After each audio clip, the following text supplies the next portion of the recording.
Delik aduan dibagi menjadi dua, yaitu delik aduan absolut yang adalah tiap-tiap kejahatan yang dilakukan yang hanya akan dapat diadakan oleh penuntut umum apabila telah diterima aduan dari yang berhak mengadukannya.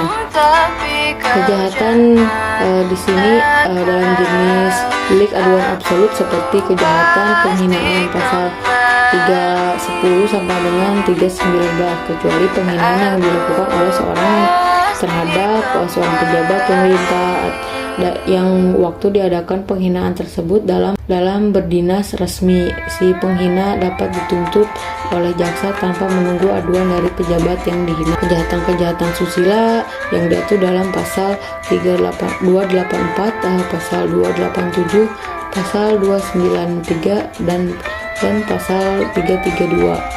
Kejahatan membuka rahasia. Selanjutnya itu delik aduan relatif. Delik aduan relatif adalah kejahatan yang dilakukan yang sebenarnya bukan merupakan kejahatan aduan, tetapi khusus terhadap hal-hal tertentu justru diperlukan sebagai delik aduan. Menurut Pompe, delik aduan relatif adalah delik di mana adanya suatu pengaduan itu hanyalah merupakan suatu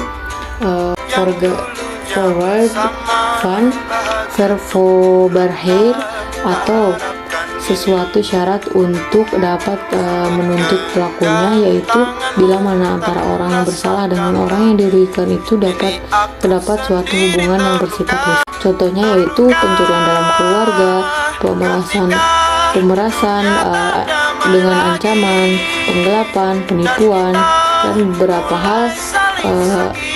dan beberapa hal perbedaan antara delik aduan absolut dan delik aduan relatif.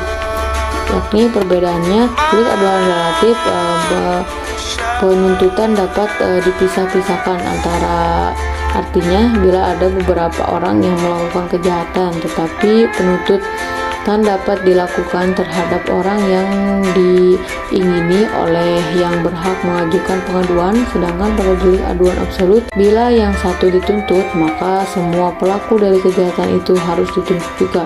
Pada delik aduan absolut cukup apabila pengadu hanya menyebutkan peristiwa saja, sedangkan pada delik aduan relatif pengadu juga harus menyebutkan orang-orang yang diduga telah merugikan dirinya.